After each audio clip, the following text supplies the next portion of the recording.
भेड़िया मानव पौराणिक और ऐतिहासिक कथाओं का सबसे भयानक जीव है।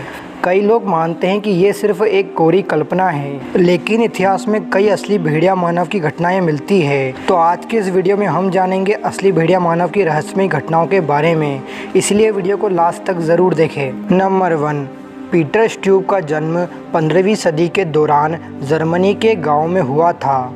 इस गांव के लोग खेती किया करते थे। उस वक्त कोई भी ये नहीं जानता था कि यह शख्स आने वाले समय में एक भेड़िया मानव कहलाएगा। सन 1564 से 1589 तक पीटर ने लगभग 18 लोगों को मौत के घाट उतार दिया था। मरने वाले लोगों में सब औरतें और बच्चे थे। उसने अपने खाली हाथों और दांतों से ही उनके शरीर को चीर फाड़ दिया।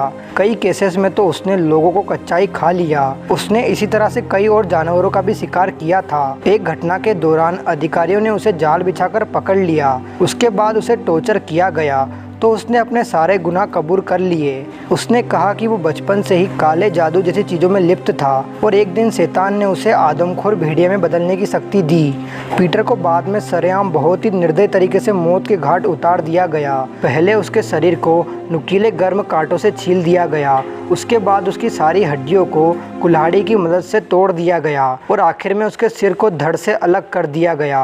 नंबर 2, 1764 में फ्रांस के गांव गेवाउदन में एक लड़की अपने घर के बाहर अपने जानवरों को चरा रही थी। उसने देखा कि घने जंगल में से एक खुंखार जानवर उसकी तरफ दौड़ता आ रहा है, लेकिन किस्मत से जानवरों के झुंड ने उस जीव को उलझा दिया और लड़की तक आने से रोक दिया, जिससे उसकी जान बच गई। जिसके बाद उस जानवर ने अपना रास्ता बदल लिया और गांव की तरफ चला गया, जहां उसने कई लोगों को मारकर उनके टुकड़े कर दिए।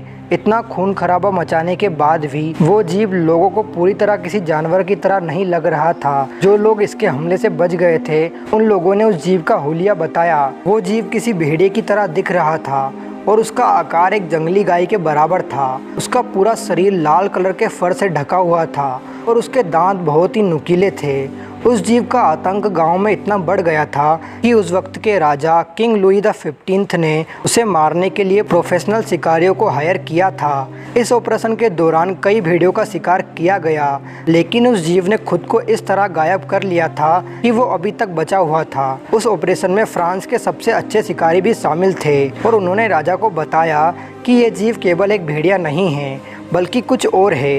ये बहुत ही शातिर है और आम भेड़ियों से भी कई ज़्यादा स्ट्रॉन्ग है। उन 2 सालों के हमलों में उस जीव ने लगभग 113 लोगों की जान ली थी और 30 से ज़्यादा लोग उसके हमले से घायल हो गए थे। कुछ समय के बाद गांव के ही एक लोकल शिकारी ने उसे आखिरकार अपना निशाना बना लिया। चांदी की बुलेट से सीधे उसके दिल पर फायर किया गया, जिससे उस जीव की मौत हो गई। आखिर वो जीव कहां से आया था और लोगों को मारने के पीछे उसका क्या मकसद था, ये कोई भी नहीं जान सका। कुछ लोगों का मानना है कि उस भेड़िए की बॉडी को गांव वालों ने बाद में जला दिया। कई लोग मानते हैं कि उसकी बॉडी को एक म्यूजियम में रख दिया गया था, लेकिन इसकी भीषण दुर्गंध की वजह से उसे वहां से हटाना पड़ा। उस जीव के बारे में कई और भी कहानियां हैं। कई लोग मानते हैं कि गेवदाउन की ये ऐतिहासिक घटना असली भेड़िया मानव पर आधारित है।